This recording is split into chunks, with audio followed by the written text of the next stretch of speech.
When Phoenix and Dallas squared off in the 2005 NBA playoffs, there was more than just a trip to the conference finals on the line. This was about pride. It hurt, not to be wanted back. And vengeance. I looked at the lineup Phoenix had. I felt like I'd be a great fit and that we could develop into a contender. The matchup featured Steve Nash, fresh off winning his first of 2 straight MVP awards, leading the revolutionary 7 seconds or less Suns against a Mavericks team that had discarded him less than a year earlier. So used to having Steve Nash run the show. Though Nash earned a reputation as one of the game's ultimate sportsmen during his Hall of Fame career, he was about to remind Dallas that he was also an ultimate competitor who could be an absolute savage.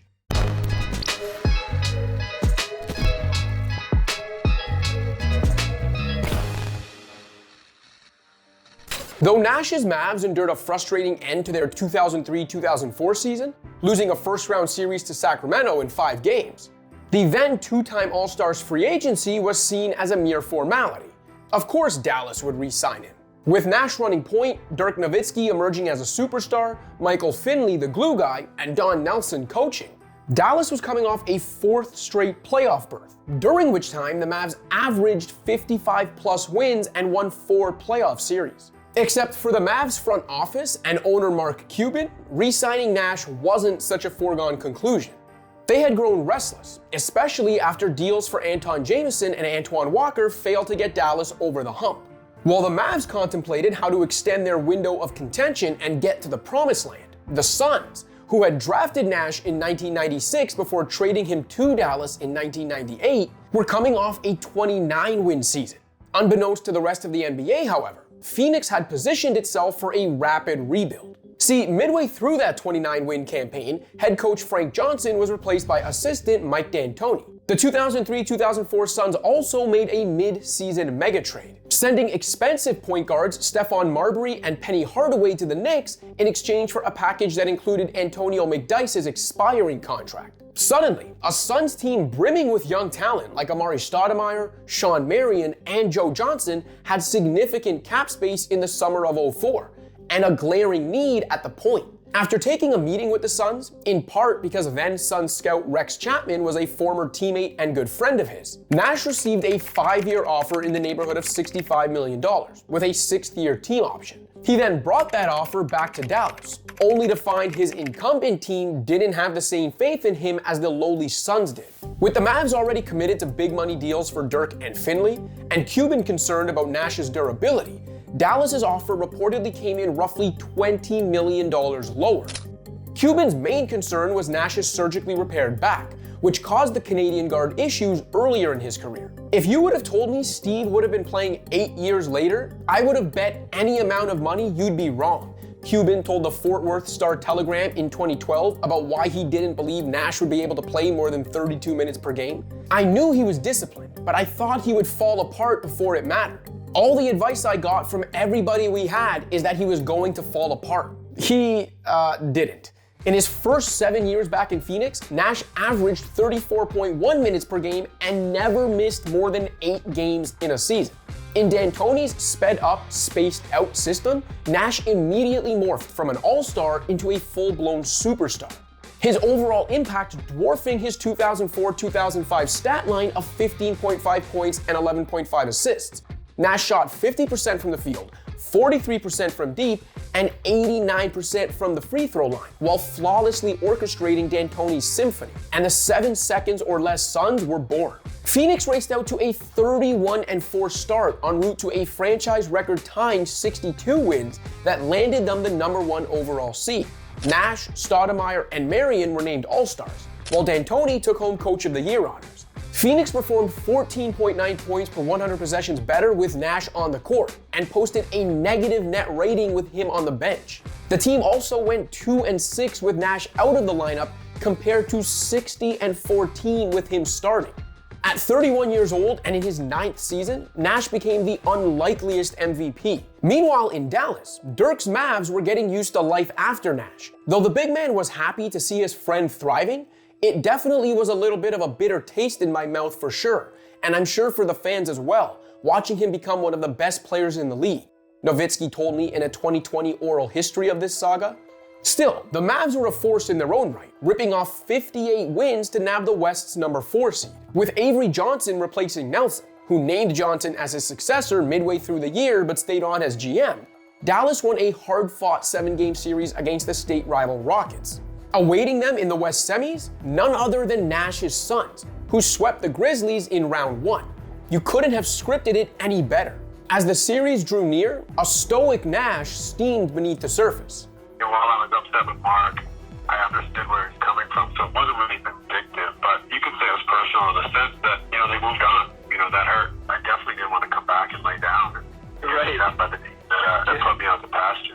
As if watching from afar as Nash became the best player on the league's best team wasn't enough, the Mavs got an up-close view of him raising the Maurice Podoloff Trophy as league MVP in a pre-game ceremony before Game 1.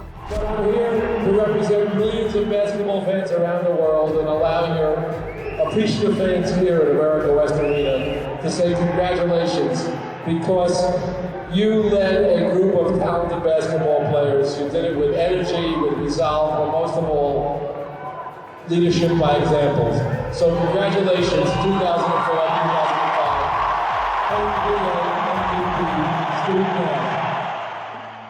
You wouldn't have known it by watching him sheepishly accept the award from then Commissioner David Stern, but the polite Canadian was about to rip Dallas's heart out and stomp on it over the ensuing 2 weeks. Through the first 2 games, which the team split thanks to a patented Dirk one-legger to win Game 2, the series' most memorable moment was an unfortunate one.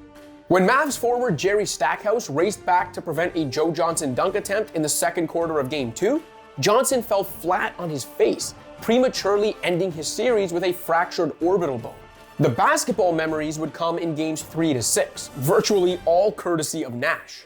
Game 3 swayed back and forth, but Nash answered every Mavs run, either by running a mesmerizing pick and roll with Stoudemire or by knocking down an impossible shot of his own. Not tonight. Oh no, stop it. The hook shot in the lane. Nash's 27 points and 17 assists helped the Suns wrestle back home court advantage. In the 19 years since, only Chris Paul and Nikola Jokic have matched those numbers in a playoff game. The Mavs switched up their coverages in Game 4. Avery Johnson's new plan was to force Nash, a selfless facilitator but somewhat reluctant shooter, into being score first rather than allowing him to beat them with his playmaking. Nash responded by authoring one of the greatest scoring performances in playoff history, exploding for 48 points on 20 of 28 shooting. No other Suns player even scored 20 that night, and that remains one of only 5 performances in playoff history where a player scored at least 48 points on 70+% shooting. The Mavs won the game though, and Nash had an uncharacteristic 9 turnovers compared to just 5 assists. Johnson and the Mavs had found a game plan that worked to contain the MVP's high-octane team, or so they thought. Let me get this straight. Their strategy is to give the best shooter in the history of the game a wide-open 17-footer, D'Antoni thought at the time.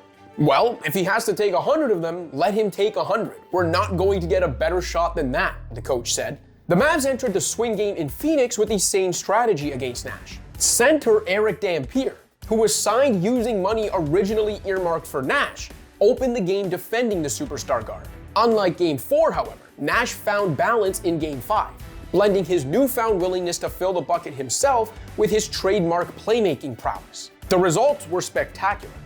34 points, 12 assists, and a career-high 13 rebounds in a 114-108 victory that pushed Dallas to the brink. We had no answers for him. We tried everything humanly possible, Avery Johnson told reporters after Game 5.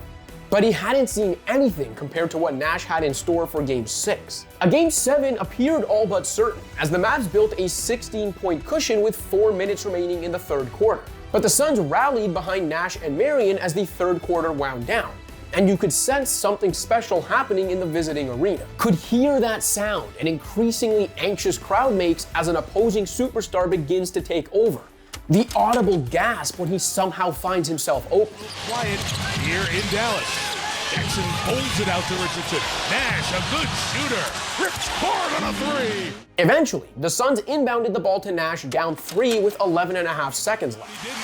111-108. Nash goes. This is 3 for the tie. Good! Steve Nash again! In one final twist of serendipitous fate, Nash pulled up on a backpedaling Jason Terry, the young guard signed to replace Nash, splashing a game-tying triple in Terry's face. Terry's miscue enraged Dirk, one of the few times in the big man's career he was so angrily demonstrative with a teammate. Nash and the Suns dominated overtime despite Stoudemire and Jim Jackson fouling out, eliminating the Mavs with a 130-126 victory. Over the final 6:41 of game time, Nash scored or assisted on 22 of Phoenix's 31 points, while connecting on all 5 of his field goal attempts. His final tally? 39 points, 12 assists, 9 rebounds, and a block in 50 minutes. Over the final 4 games of the series, Nash averaged 37 points, 11.5 assists, and 7.5 rebounds on 60, 50, 95 shooting. Over the final 2 games, he averaged a 37-point triple-double. Just 10 months after the Mavs had put him out to pasture, it was perhaps the greatest example of revenge served cold in NBA history. That little motherfucker wasn't gonna let us lose. Suns teammate Quentin Richardson could be heard shouting after the Game 6 clincher. You know, it's a heck of a lot better than losing. So I'm just gonna say that. And you know, I always wanted to finish my career at Maverick, but I've had an incredible time. These guys are a lot of fun to play with, and I'm having as much fun as I've ever had. Nash's Suns would fall to San Antonio in the West Final, a harbinger of postseason heartbreaks to come in Phoenix, where the league's most entertaining team just couldn't get over the hump. Nash, who repeated as MVP in 2006, eventually retired ringless, his body finally breaking down nearly a decade later in Los Angeles. Dirk's Mavs eventually embarked on a memorable title run in 2011, but it's worth wondering what could have been and how much sooner had Nash never gotten away. See, I'm not sure whatever would have happened. I mean, obviously people ask me that sometimes and you think about it a little bit, but you know, some people say, hey, look, it was good for our careers to be apart, to grow without each other. I'm not sure. It would have been a hell of a time, though. I know that. I feel like we would have gone on and won a championship because you did it without me. And I think at least in one of those 2 years I could have helped. Steve's a great guy, and I love him to death. But why couldn't he play like an MVP for us? Cuban asked The Late Show's David Letterman in 2006. If Nash's performance in the spring of 2005 was any indication, that seemed like more of a Mavs problem than a Steve problem, Mark.